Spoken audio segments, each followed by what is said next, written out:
potabilización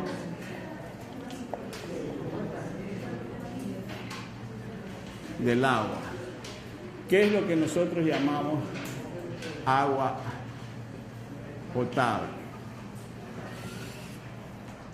Vamos a ver, todos consumimos agua potable. ¿Por qué decimos agua potable? A ver tú.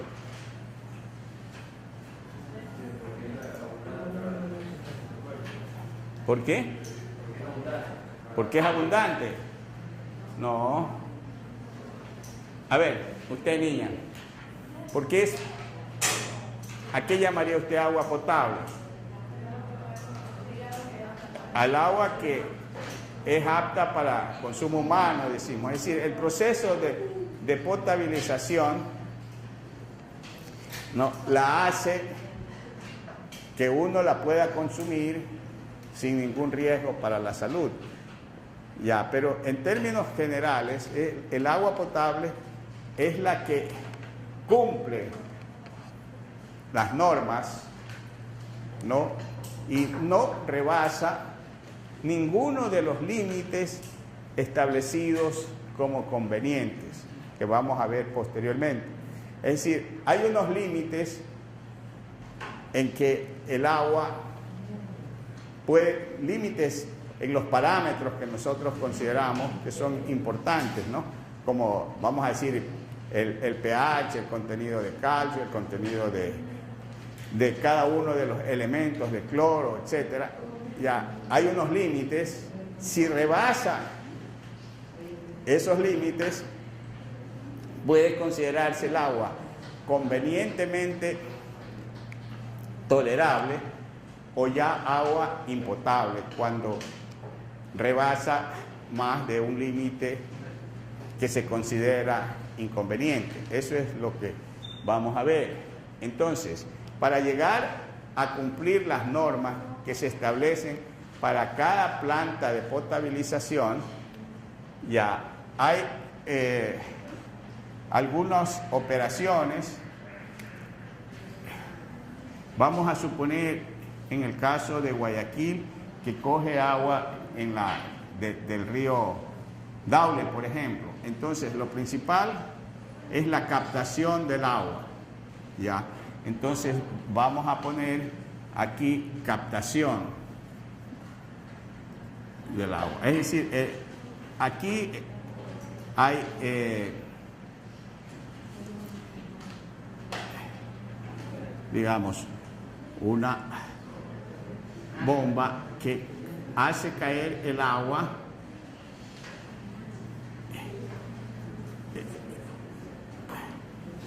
digamos, bien sea un tanque o en alguna piscina, ¿verdad? Pero aquí previamente tiene que haber filtros que son de distinta malla, ¿verdad? ¿Para qué? Para que no se dañe la bomba que está puesta aquí y que es la que bombea el agua hasta un tanque de sedimentación generalmente. Vamos a poner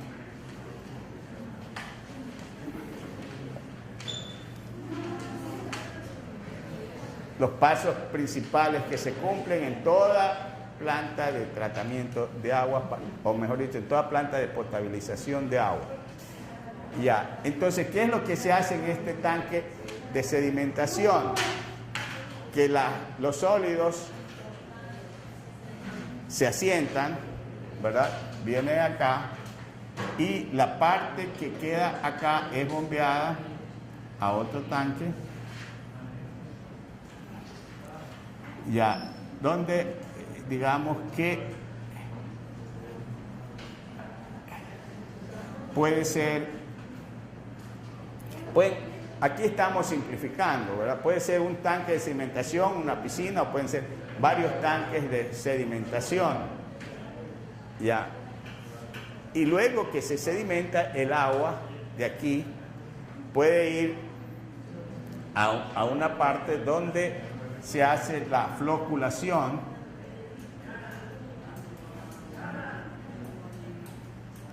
que consiste en agregar sulfato de aluminio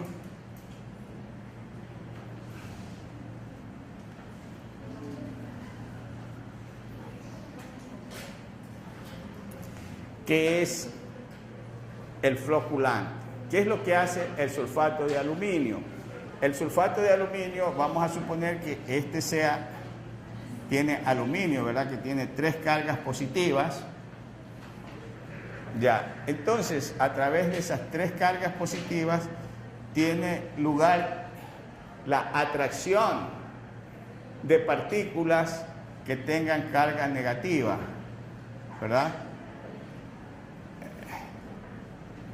Ya, y entonces esas partículas que están cargadas eléctricamente y que no sedimentan, al formarse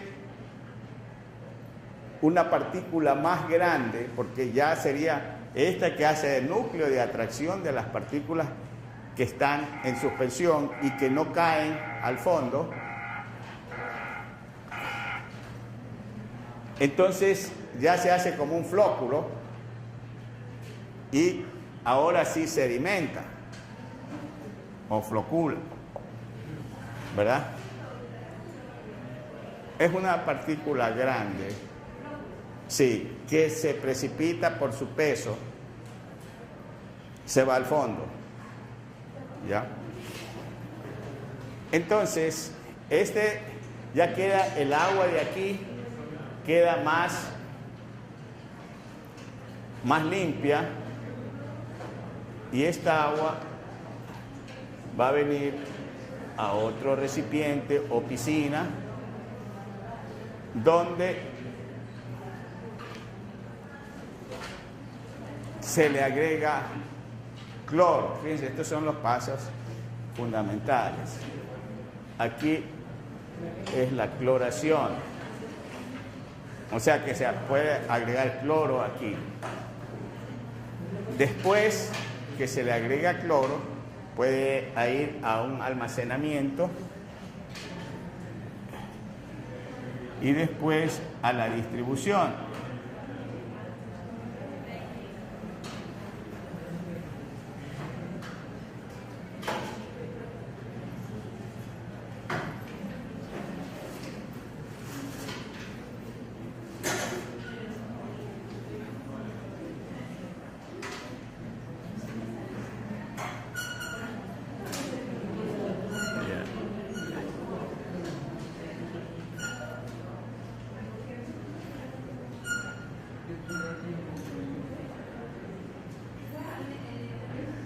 Ya, digamos, y después puede haber postcloración, o sea, después de la cloración y en el almacenamiento, puede haber una postcloración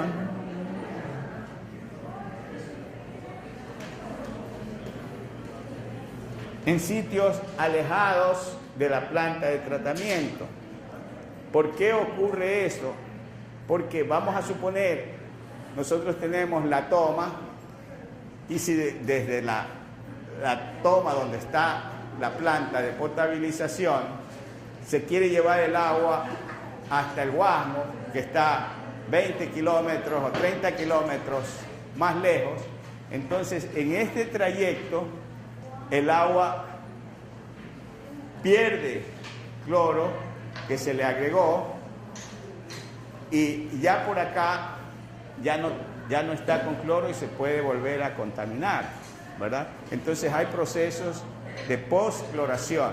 Esos procesos también pueden haber aquí. Aquí tenemos un esquema muy sencillo, no tan complicado como el que vimos arriba. No es que es complicado, sino que tiene más pasos, ¿verdad? Entonces, aquí, por ejemplo, en la captación,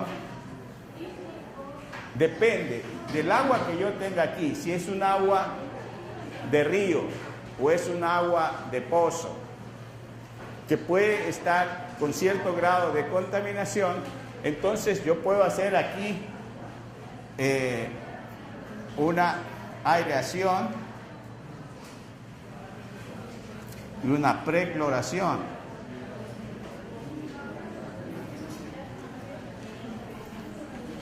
¿Para qué? Porque si está muy contaminada, yo no quiero contaminar la instalación y le agrego cloro con anterioridad, para matar bacterias si está muy contaminada. O le pongo filtros de carbón activado.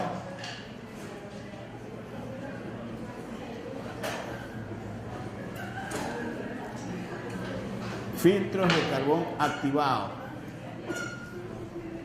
que le elimine malos olores, por ejemplo.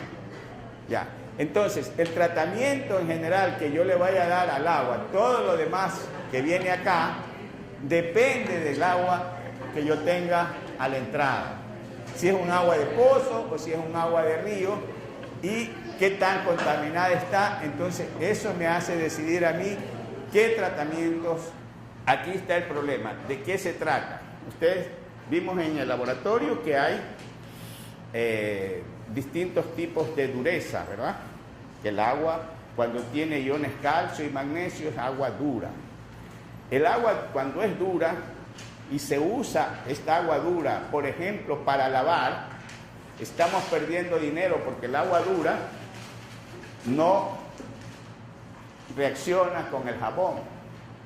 Entonces ponemos jabón, gastamos el doble de jabón cuando usamos agua dura. Ese es uno de los daños. Otro de los daños que causa son las incrustaciones en las calderas, que pueden causar accidentes, o las incrustaciones en los intercambiadores de calor, que en la industria son muchísimos los intercambiadores que se usan, o muchísimas son las industrias que usan intercambiadores de calor. Entonces, lo que se trata aquí es de ya un problema práctico, eso que vimos en el laboratorio, de determinación de la dureza del agua del lago, del agua potable, del agua del grifo, ¿ya? Eso es ejercicios para determinar la dureza. Ahora, ¿cómo combatir esa dureza? ¿Cómo eliminarla? Aquí hay un ejercicio ya resuelto y otro ejercicio. Y la manera de resolver es basándose en la estequiometría. Nosotros tenemos la ecuación estequiométrica y calculamos cuánto óxido de calcio se requiere para que todo el magnesio que hay, que es de 65 partes por millón, se precipite. Y aquí está el cálculo. Ustedes ven que todas son relaciones estequiométricas que ya ustedes conocen, pero aquí lo van a ver aplicado. Y este problema de acá es similar. En lugar de ser magnesio, acá es calcio. Pero la manera de resolverlo es similar. ¿Sí? Yo creo que sí lo han entendido o tienen alguna pregunta. Pues nos referimos a que se precipite, o sea, ¿qué tratamos? De que se vaya al fondo. Ya. Fíjense que aquí no hay resinas sintéticas, no hay las zeolitas, sino es un reactivo que se pone para precipitar.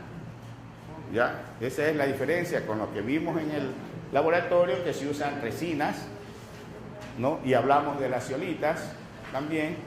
Y entonces acá se usa, son reactivos que se usan en los procesos de potabilización del agua también, que algo ya vimos y vamos a continuar viendo. Pregunta, aquí lo primero que se hace es calcular cuántos miligramos de magnesio por litro. Aquí es MD, es miligramos, o mol, no, aquí es mol, no está claro. Ahí es mol de magnesio, y luego esos mol de magnesio por litro, ya se convierten estequiométricamente a gramos de óxido de calcio, viendo la cantidad total y la relación de que un mol de magnesio, 2 positivo, requiere un mol de óxido de calcio, y luego con el peso del óxido de magnesio se sacan los gramos. ¿Sí está claro? Y dice que contiene 65 ppm de magnesio. ¿Afín o es afín?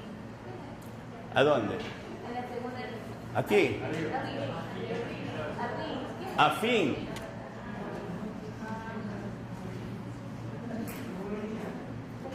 A fin de precipitar. Sí, es que sí, mi letra no estuvo muy clara, y entonces la F la se leyó como RIN, pero es esto. a fin de precipitar. A ver, ¿alguna otra pregunta? Ya, lo que vamos a ver ahora es... ¿Perdón? Una pregunta. En el tercer caso, lo que hace es que para que se precipite pone la relación de una mol de óxido de calcio por una mol de magnesio. Sí, a ver. Eso lo hace por interacción. Ya, usted dice en esta línea, ¿verdad? Aquí calculamos cuántos moles de magnesio hay por litro. O sea, es la concentración molar, ¿verdad? Con esa concentración molar vemos lo que hay en 4.000 litros. O sea que en un litro hay esta cantidad de moles. En 4.000 litros, ¿cuántos moles hay? ¿Verdad? Y luego sacamos la relación. Esta relación estequiométrica es la que se saca de la ecuación. De esta ecuación que vemos que un mol de magnesio 2 positivo requiere de un mol de óxido de calcio. Esa es la relación. Y aquí ya tenemos moles de óxido de calcio.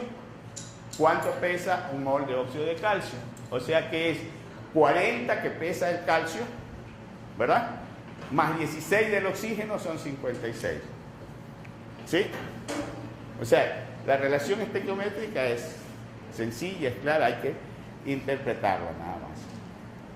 Ingeniero, en un inicio, ¿por qué estamos tratando de saber, o sea, por qué partimos de 65 ppm? Pero, ¿por qué? Porque acá yo les pongo agua de pozo, ¿verdad? Este puede ser agua de un río que tiene 65 partes por millón, pero eso es lo que da el análisis. Y ahí comenzamos a convertir como las relaciones para hallar la concentración. A ver, Ajá, ahí. esto nos dice 65 partes por millón equivalen a 65 miligramos por litro, ¿verdad? Y acá lo hemos convertido los miligramos por litro a moles por litro, para luego sacar la relación estequiométrica que viene dada en moles. Ah, ya. ¿Sí? O sea, aquí solamente lo que hacemos es cambiar las unidades de concentración de miligramos por litro a moles por litro, porque nos da 65 miligramos por litro. Y acá, ¿qué tenemos? Moles por litro. Ya teniendo los moles por litro, lo convertimos a moles de magnesio, lo convertimos a moles de óxido de calcio. Y los moles de óxido de calcio lo convertimos a gramos de óxido de calcio. Son los 3 factores de conversión que hay allí. ¿Sí está claro? A ver, otra pregunta. No se queden sin preguntar. Sí.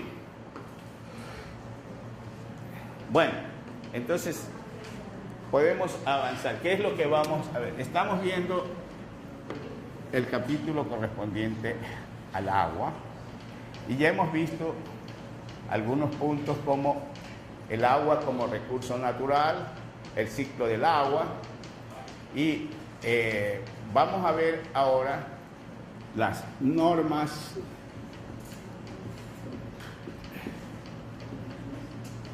recomendadas para el agua potable.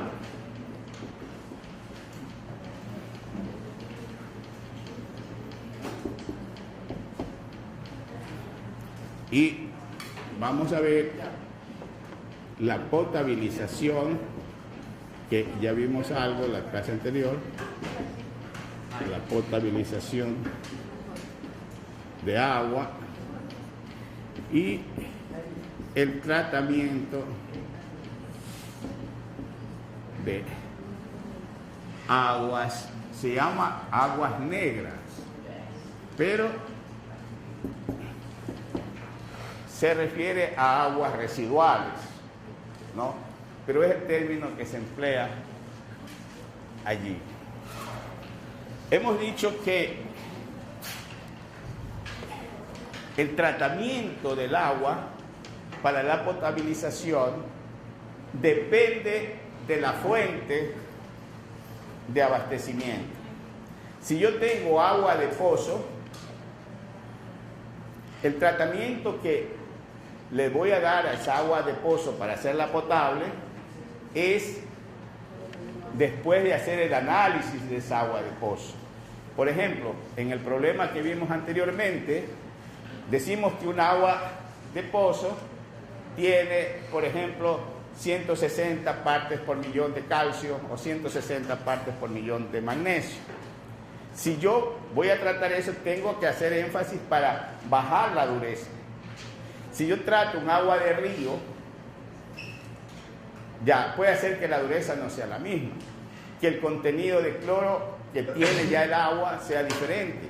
Es decir, que los componentes que tiene el agua de pozo no son las mismas, ni siquiera para otros pozos. Cada pozo tiene una composición diferente. Y lo mismo, si es agua de un río, todos los ríos no son iguales, ni aún el mismo río tiene la misma composición cuando nace el río que cuando ya tiene un recorrido de 50 o de 200 kilómetros, ¿verdad? ¿Por qué? Porque se va contaminando o va adquiriendo algunos minerales en su recorrido. De tal manera que los tratamientos de potabilización no pueden ser iguales para todos los casos. Depende. Y eso es lo que vimos la vez anterior, de que hay operaciones básicas, fundamentales, para todo proceso de potabilización. ¿Quién me dice uno? El primer paso. Si yo tengo agua de río, el primer paso, ¿qué es? La captación del agua. Este es el primer paso, ¿verdad? Y entonces aquí lo que yo necesito es una bomba que mueva esto, saque el agua de aquí y lo ponga en un contenedor o en una piscina, ¿verdad? Para que se sedimente allí. ¿Y qué es lo que tengo que ver? Solamente en este paso, de que primero que la bomba no se dañe. Para eso tengo que poner filtros aquí, ¿verdad? Filtros con distinto diámetro en su malla, es decir, para que retenga las partes más gruesas y luego no se dañe aquí la bomba, pero siempre van a pasar sustancias aquí y yo puedo poner acá otro filtro si quiero. Depende, pero es importante la captación del agua y luego la sedimentación. Esto es importante en todo proceso. ¿Qué es lo que yo puedo agregar aquí en estos pasos? Que si el agua tiene malos olores, tengo que eliminar esos malos olores. Si el agua ya viene muy contaminada y tiene bacterias, ¿qué puedo hacer? Una precloración, ¿verdad? Pero normalmente eso se decide después de hacer el análisis del agua. Pero el paso fundamental, que no lo puedo evitar, es captar el agua y sedimentarla. Pero hay otros pasos adicionales, ¿verdad? Eso es lo que vimos en la clase anterior. Y ahora vamos a continuar. ¿Sí está claro hasta allí? Ya. Entonces, miren, aquí en el proceso de potabilización tenemos en este caso, para este caso, una presedimentación. Acá dijimos que el agua hay que sedimentarla, pero yo puedo sedimentarla en una sola piscina o de allí pasarla a otra piscina. Necesito 2 piscinas. Todo depende de qué, de cuánto sólido en suspensión tenía el agua que yo capté y que la pude eliminar con un solo paso de sedimentación o que no se pudo eliminar con un solo paso de sedimentación, ¿verdad? Entonces, eso es lo que... Luego, aireación. ¿En qué caso yo necesito aireación? Exactamente, cuando hay malos olores que son producto de la existencia de bacterias anaeróbicas. Y entonces, para matar las bacterias anaeróbicas, ¿yo qué hago? Doy aire. Entonces, matando las bacterias anaeróbicas que producen los malos olores, ya elimino esos malos olores. O también, ¿qué podría hacer? Poner carbón activado, ¿ya? Entonces, fíjense, hay precloración, dependiendo, como dijimos, de la cantidad de contaminante que tenga, la coagulación y otra vez sedimentación. ¿Cuál es el paso? ¿Qué se hace para la coagulación? ¿Qué se agrega? Sulfato de aluminio, ¿verdad? Ya, ese es el coagulante o floculante. Ya, luego es sedimentación, filtración, y aquí viene la parte que estábamos mencionando anteriormente, el ablandamiento del agua, que a veces es necesario, a veces no. Por ejemplo, si nosotros tomamos agua del río Daule, después que ha llovido, entonces el agua que se capta después de las lluvias ya no sale tan dura, sale blanda porque es agua de lluvia prácticamente, ¿no? Depende, si se capta el agua cuando la marea está llena, cuando la marea está baja, cuando ha llovido en época de invierno o en época de verano, entonces el contenido de minerales del agua es diferente. Entonces yo aquí aplico este proceso de ablandamiento según los análisis que me den. Luego la sedimentación, la filtración, el almacenamiento y la postcloración. Ya, o sea, son pasos que no todos tienen que verificarse, pero que ya implican que se ha hecho análisis del agua en las distintas operaciones. Vamos a ver. La captación. Este es el primer paso que vimos que puede ser agua de pozo o agua de río. ¿Y qué es lo que se mide allí? En la anterior diapositiva tenía 2 procesos de sedimentación. Sí, puede ser 1, puede ser 2 y puede haber 3 pasos de sedimentación. El proceso es el mismo, sino con más pasos, dependiendo de la cantidad de sólidos que haya en el agua, ¿no? Y sobre todo sólidos disueltos o sólidos no disueltos que son en suspensión. A ver, bueno, ya la conducción del agua, ya eso depende del tamaño de la planta, depende de las distancias que exista entre la fuente de captación donde se capta el agua y la planta de tratamiento, ¿no? Entonces, como vemos allí, puede ser que sea en tuberías o puede ser que sea en canales, que se traslade el agua de un sitio a otro. A ver, siguiente. La presedimentación. ¿Cuándo se hace esto? Cuando hay muchos sólidos para sedimentar y hay que, antes de someterla al tratamiento, se puede hacer una sedimentación en una piscina o en un tanque, después otra, dependiendo. A ver, después agregado de productos químicos. ¿Qué es lo que se agrega? Que todo tiene que ser medido de acuerdo a los análisis.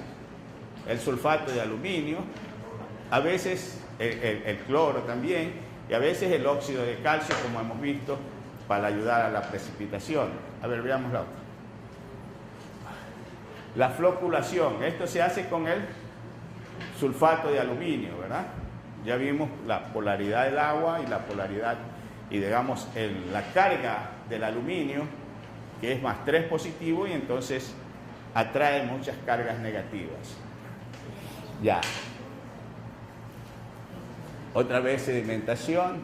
Miren, en este caso le da hasta un tiempo, ¿no? Eso es variable también. Esto.